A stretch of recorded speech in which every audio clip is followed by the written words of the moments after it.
Hello friends, welcome to MRB ಅಡುಗೆ channel. ಇವತ್ತು ನಾನು ನಿಮಗೆ ತುಂಬಾ ರುಚಿಯಾಗಿರುವಂಥ ಮಟನ್ ಬಿರಿಯಾನಿ ಯಾವ ರೀತಿ ಮಾಡೋದು ಅಂತ ತೋರಿಸ್ತೀನಿ. ಇದನ್ನು ನಾವು ಈಸಿಯಾಗಿ ಮತ್ತು ಬೇಗನೆ ಮಾಡ್ಕೋಬೋದು. ಹಾಗಾದರೆ ಬನ್ನಿ ಇದು ಯಾವ ರೀತಿ ಮಾಡೋದು ಅಂತ ನೋಡೋಣ. ನೀವಿನ್ನೂ ನಮ್ಮ ಚಾನಲ್ನ ಸಬ್ಸ್ಕ್ರೈಬ್ ಆಗಿಲ್ಲ ಅಂದರೆ ಪ್ಲೀಸ್ ನಮ್ಮ ಚಾನಲ್ನ ಸಬ್ಸ್ಕ್ರೈಬ್ ಮಾಡಿ, ಪಕ್ಕದಲ್ಲಿರೋ ಬೆಲ್ ಬಟನ್ನ ಕ್ಲಿಕ್ ಮಾಡಿ. ಈಗ ಬನ್ನಿ ಯಾವ ರೀತಿ ಮಾಡೋದು ಅಂತ ನೋಡೋಣ. ಕುಕ್ಕರ್ಗೆ 4 ಸ್ಪೂನ್ ಎಣ್ಣೆ ಹಾಕ್ಕೊಳ್ತಿದ್ದೀನಿ. ಮತ್ತು ಇದಕ್ಕೆ ಪಲಾವ್ ಎಲೆ ಹಾಕ್ಕೊಳ್ತಿದ್ದೀನಿ. ಮತ್ತು ಒಂದು ಹೂವು ಹಾಕ್ಕೊಳ್ತಿದ್ದೀನಿ, 2 ಮರಾಠಿ ಮೊಗ್ಗು ಹಾಕ್ಕೊಳ್ತಿದ್ದೀನಿ, ಜೊತೆಗೆ 2 ಏಲಕ್ಕಿ, 2 ಲವಂಗ ಹಾಕ್ಕೊಳ್ತಿದ್ದೀನಿ, ಮತ್ತು 2 ಇಂಚಷ್ಟು ಚಕ್ಕೆ ಹಾಕ್ಕೊಳ್ತಿದ್ದೀನಿ ಇದಕ್ಕೆ. ಮತ್ತು ಸ್ವಲ್ಪ ಕಸ್ತೂರಿ ಮೆಥಿ ಹಾಕ್ಕೊಳ್ತಿದ್ದೀನಿ. ಗ್ಯಾಸ್ನ ಮೀಡಿಯಮ್ ಫ್ಲೇಮಲ್ಲಿ ಇಟ್ಕೊಂಡು ನಾನು ಸ್ವಲ್ಪ ಪಲಾವ್ ಸಾಮಾನು ಹಾಕ್ಕೊಂಡು ಚೆನ್ನಾಗಿ ಫ್ರೈ ಮಾಡ್ಕೊಳ್ತಿದ್ದೀನಿ. ಸ್ವಲ್ಪ 1-2 ನಿಮಿಷ ಹಾಗೆ ಫ್ರೈ ಮಾಡ್ಕೊಳ್ಳಿ. ಇದಕ್ಕೆ 2 ದಪ್ಪ ಹಚ್ಚಿರೋ ಈರುಳ್ಳಿ ಕಟ್ ಮಾಡಿಕೊಂಡು ಹಾಕ್ಕೊಳ್ತಿದ್ದೀನಿ. ನೋಡಿ, ಈರುಳ್ಳಿ ಕಲರ್ ಎಲ್ಲ ಚೇಂಜ್ ಆಗಬೇಕು, ಸ್ವಲ್ಪ ಬ್ರೌನ್ ಕಲರ್ ಬರಬೇಕು ಲೈಟಾಗಿ, ಅಲ್ಲಿ ತನಕ ಫ್ರೈ ಮಾಡ್ಕೊಳ್ಳಿ. 5 ಗೋಡಂಬಿ ತಗೊಂಡು ಸಣ್ಣದಾಗಿ ಕಟ್ ಮಾಡಿ ಹಾಕ್ಕೊಂಡಿದ್ದೀನಿ. ಗೋಡಂಬಿ ಹಾಕ್ಕೊಳೋದ್ರಿಂದ ಟೇಸ್ಟ್ ತುಂಬಾ ಚೆನ್ನಾಗಿರುತ್ತೆ. ನಂತರ ನಾನು ಇದಕ್ಕೆ 2.5 ಸ್ಪೂನ್ ಶುಂಠಿ ಬೆಳ್ಳುಳ್ಳಿ ಪೇಸ್ಟ್ ಹಾಕ್ಕೊಂಡು ಫ್ರೈ ಮಾಡ್ಕೊಳ್ತಿದ್ದೀನಿ. ಹಸಿ ವಾಸನೆ ಎಲ್ಲ ಹೋಗಬೇಕು ಶುಂಠಿ ಬೆಳ್ಳುಳ್ಳಿ ಪೇಸ್ಟ್ದು, ಅಲ್ಲಿ ತನಕ ಫ್ರೈ ಮಾಡ್ಕೊಳ್ಳಿ. ನೋಡಿ, ಈ ರೀತಿಯಾಗಿ ಹೀಗೆ 1-2 ನಿಮಿಷ ಫ್ರೈ ಮಾಡ್ಕೊಂಡ್ಮೇಲೆ 8 ಹಸಿಮೆಣ್ಸಿನ್ಕಾಯಿ ಉದ್ದುಗೆ ಕಟ್ ಮಾಡಿ ಹಾಕ್ಕೊಳ್ತಿದ್ದೀನಿ. ಹಸಿಮೆಣ್ಸಿನ್ಕಾಯಿ ಹಾಕ್ಕೊಂಡು ಫ್ರೈ ಮಾಡ್ಕೊಳ್ಳಿ ಒಂದು ಸ್ವಲ್ಪ. ಅದಾದಮೇಲೆ 3 ಟೊಮೊಟೊ ಉದ್ದುಗೆ ಕಟ್ ಮಾಡಿ ಇಟ್ಟಿರೋದು ಹಾಕ್ಕೊಂಡು ಫ್ರೈ ಮಾಡ್ಕೊಳ್ತಿದ್ದೀನಿ. ಈ ರೀತಿಯಾಗಿ ನಾನು ಪೂರ್ತಿಯಾಗಿ ಫ್ರೈ ಮಾಡ್ಕೊತೀನಿ. ಗ್ಯಾಸ್ನ ಹೈ ಫ್ಲೇಮಲ್ಲೇ ಇಟ್ಕೊಂಡಿದ್ದೀನಿ. ನೋಡಿ, ಈಗ ಇದು ಫ್ರೈ ಆಗಿದೆ. ಇದಕ್ಕೆ 1 ಕಪ್ಪಷ್ಟು ಪುದೀನ ಹಾಕ್ಕೊಳ್ತಿದ್ದೀನಿ, ಇಲ್ಲಾಂದರೆ 1 ಇಡಿ ಹಾಕ್ಕೊಳ್ಳಿ. ನೀವು ಹಾಕ್ಕೊಂಡು ಫ್ರೈ ಮಾಡ್ಕೊಳ್ಳಿ. ಈ ರೀತಿ ಫ್ರೈ ಎಲ್ಲ ಪೂರ್ತಿ ನೋಡಿ ಈ ಥರ ಫ್ರೈ ಆಗಬೇಕು. ಟೊಮೊಟೊ ಎಲ್ಲ ಚೆನ್ನಾಗಿ ಬೇಯಬೇಕು. ಈ ರೀತಿ ಫ್ರೈ ಆದಮೇಲೆ ನಾನು ಬೇಯಿಸಿಟ್ಟಿರೋಂಥ ಮಟನ್ ಹಾಕ್ಕೊಳ್ತಿದ್ದೀನಿ. ಅರ್ಧ kg ಮಟನ್ನ ಬೇಯಿಸಿಟ್ಕೊಂಡಿದ್ದೀನಿ. ಮಟನ್ ಬೇಯೋಕ್ಕೆ ನಾನು ಸ್ವಲ್ಪ ಅರಿಶಿನ, ಉಪ್ಪು ಮತ್ತು ಸ್ವಲ್ಪ ಕರ್ಬೇವಿನ ಸೊಪ್ಪು ಹಾಕಿ ಬೇಯೋಕ್ಕಿಟ್ಟಿದ್ದೆ. ಈ ರೀತಿ ಬೇಯಿಸ್ಕೊಂಡ್ರೆ ತುಂಬಾ ಟೇಸ್ಟಿಯಾಗಿರುತ್ತೆ ಮಟನ್ನು.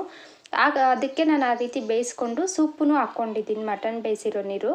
ಇದಕ್ಕೆ 1 ಕಪ್ಪಷ್ಟು ಕೊತ್ತಂಬರಿ ಸೊಪ್ಪು ಹಾಕ್ಕೊಂಡು ಈ ರೀತಿಯಾಗಿ ಚೆನ್ನಾಗಿ ಕುದಿಯೋದಕ್ಕೆ ಬಿಡಿ. ನೋಡಿ, ಈ ರೀತಿ ಕುದಿಬೇಕು. ಇದಕ್ಕೆ 3 ಸ್ಪೂನ್ ಬಿರಿಯಾನಿ ಮಸಾಲೆ ಹಾಕ್ಕೊಳ್ತಿದ್ದೀನಿ, 1 ಸ್ಪೂನ್ ಧನಿಯಾ ಪುಡಿ, 1 ಸ್ಪೂನ್ ಚಿಟಿಕೆ ಅಷ್ಟು ಅರಿಶಿನ, ಹಾಗೆ 1 ಸ್ಪೂನ್ ಖಾರದ ಪುಡಿ ಹಾಕ್ಕೊಳ್ತಿದ್ದೀನಿ. ಇವಾಗ ಇದನ್ನು ನೀಟಾಗಿ ಕಲಿಸ್ಕೊಡ್ತಿದ್ದೀನಿ. ಮಸಾಲೆ ಎಲ್ಲ ಹಿಡಿಬೇಕು, ಆ ರೀತಿಯಾಗಿ ನೀಟಾಗಿ ಕಲಿಸ್ಕೊಡ್ತಿದ್ದೀನಿ. ನೋಡಿ, ಈ ರೀತಿಯಾಗಿ ನಾನು ಹೆಂಗೆ ತೋರಿಸ್ತಿದ್ದೀನೋ ಆ ರೀತಿಯಾಗಿ ಕಲಿಸ್ಕೊಂಡು ಇದನ್ನು ಕುದಿಯೋಕ್ಕೆ ಬಿಟ್ಟಿದ್ದೀನಿ 1 5 ನಿಮಿಷ. ಇದು ಕುದೀತಿರೋವಾಗ ನಾನು 1 ಕಪ್ ಗಟ್ಟಿ ಮೊಸರನ್ನ ಹಾಕ್ಕೊಳ್ತಿದ್ದೀನಿ. ಮೊಸರು ಹಾಕ್ಕೊಂಡು ಮತ್ತೆ ಕಲಿಸ್ಕೊಳ್ತಿದ್ದೀನಿ. ಈ ರೀತಿಯಾಗಿ ಕಲಿಸ್ಕೊಂಡು ನಾನು ಕುದಿಯೋಕ್ಕೆ ಬಿಟ್ಟಿದ್ದೀನಿ. ಮೊಸರು ಹಾಕೋದ್ರಿಂದ ಏನಂದರೆ ಮಟನ್ ಸಾಫ್ಟಾಗಿರುತ್ತೆ ಮತ್ತು ತುಂಬಾ ಟೇಸ್ಟಿಯಾಗಿರುತ್ತೆ. ಉಪ್ಪು ರುಚಿಗೆ ತಕ್ಕಷ್ಟು ಹಾಕ್ಕೊಳ್ಳಿ, ನೀವು ನೋಡಿ ಹಾಕ್ಕೊಳ್ಳಿ ಉಪ್ಪನ್ನ ಹಾಕೋವಾಗ. ಮತ್ತು ಇದಕ್ಕೆ ನಾನು ಸ್ವಲ್ಪ ಕಲರ್ ಹಾಕ್ಕೊಳ್ತಿದ್ದೀನಿ. ಇದು ಆಪ್ಷನಲ್ಲು, ನಿಮಗೆ ಬೇಕು ಅಂದರೆ ಮಾತ್ರ ಹಾಕ್ಕೊಳ್ಳಿ, ಇಲ್ಲಾಂದರೆ ಹಾಗೆ ಮಾಡ್ಬೋದು ಬಿರಿಯಾನಿ. ಅದಾದಮೇಲೆ ನಾನು 2 ಲೋಟ ಅಕ್ಕಿ ತಗೊಂಡು ವಾಶ್ ಮಾಡಿ ಹಾಕ್ಕೊಳ್ತಿದ್ದೀನಿ. ಹಾಗೆ ಅಕ್ಕಿನೆಲ್ಲ ನಾನು ನೆನೆಸಿಟ್ಟಿಲ್ಲ, ಹಾಗೆ ತೊಳೆದು ಬಿಟ್ಟು ಹಾಕ್ಕೊಳ್ತಿದ್ದೀನಿ. ನೋಡಿ, ಹಾಕ್ಕೊಂಡು ಈ ರೀತಿಯಾಗಿ ನೀಟಾಗಿ ಕಲಿಸ್ಕೊಡ್ಬೇಕು. ಪೂರ್ತಿಯಾಗಿ ಮಸಾಲೆ ಎಲ್ಲ ಅಕ್ಕಿಗೆ ಹಿಡಿಬೇಕು. ಆ ರೀತಿ ಕಲಿಸ್ಕೊಟ್ಟಾಗ ಬಿರಿಯಾನಿ ತುಂಬಾ ಚೆನ್ನಾಗಾಗುತ್ತೆ. ಮತ್ತು ಈಗ ನಾನು 3 ಲೋಟ ನೀರು ಹಾಕ್ಕೊಳ್ತಿದ್ದೀನಿ. 2 ಲೋಟ ಅಕ್ಕಿಗೆ 3 ಲೋಟ ನೀರು ಹಾಕ್ಕೊಂಡು ಕಲಿಸ್ಕೊಡ್ತಿದ್ದೀನಿ. ನೀವು ಈ ರೆಸಿಪಿನ ಮನೇಲಿ ಟ್ರೈ ಮಾಡಿ ನೋಡಿ, ಹಾಗೆ ಯಾವ ರೀತಿ ಬಂದಿದೆ ಅಂತ ಕಮೆಂಟ್ ಮಾಡಿ. ಈ ವಿಡಿಯೋ ನಿಮಗೆ ಇಷ್ಟ ಆಗಿದ್ದರೆ ಲೈಕ್ ಮಾಡಿ, ಶೇರ್ ಮಾಡಿ. ಈಗ ಇದಕ್ಕೆ ನಾನು ಲಾಸ್ಟಲ್ಲಿ 4 ಹಸಿಮೆಣ್ಸಿನ್ಕಾಯಿ ಹಾಕ್ಕೊಳ್ತಿದ್ದೀನಿ ಮತ್ತು ಸ್ವಲ್ಪ ಕೊತ್ತಂಬರಿ ಸೊಪ್ಪು ಹಾಕ್ಕೊಳ್ತಿದ್ದೀನಿ. ಹಸಿಮೆಣ್ಸಿನ್ಕಾಯಿ ಹಾಕ್ಕೊಳ್ಳೋದ್ರಿಂದ ಟೇಸ್ಟ್ ತುಂಬಾ ಚೆನ್ನಾಗಿರುತ್ತೆ. ಕಟ್ ಮಾಡಿ ಹಾಕ್ಕೊಳ್ತಿಲ್ಲ, ಹಾಗೆ ಹಾಕ್ಕೊಳ್ತಿದ್ದೀನಿ.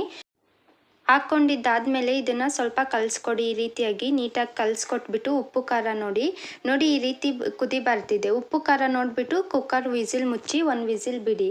ಅದಾದಮೇಲೆ ನೋಡಿ, ಬಿರಿಯಾನಿ ಎಷ್ಟು ಚೆನ್ನಾಗಿ ಬಂದಿದೆ. ಇವಾಗ ಇದನ್ನು ನಾನು ಪ್ಲೇಟ್ಗೆ ಸರ್ವ್ ಮಾಡ್ಕೊಳ್ತಿದ್ದೀನಿ. ಇದು ತುಂಬಾ ಟೇಸ್ಟಿಯಾಗಿರುತ್ತೆ. ನೀವು ಒಂದ್ಸಲಿ ಮನೇಲಿ ಟ್ರೈ ಮಾಡಿ ಈ ರೆಸಿಪಿನ. ಈ ವಿಡಿಯೋ ನೋಡಿದ್ದಕ್ಕಾಗಿ ಧನ್ಯವಾದಗಳು. ನೀವಿನ್ನೂ ನಮ್ಮ ಚಾನಲ್ನ ಸಬ್ಸ್ಕ್ರೈಬ್ ಆಗಿಲ್ಲ ಅಂದರೆ ಪ್ಲೀಸ್ ನಮ್ಮ ಚಾನಲ್ನ ಸಬ್ಸ್ಕ್ರೈಬ್ ಮಾಡಿ, ಲೈಕ್ ಮಾಡಿ, ಶೇರ್ ಮಾಡಿ, ಕಮೆಂಟ್ ಮಾಡಿ. Thank you for watching.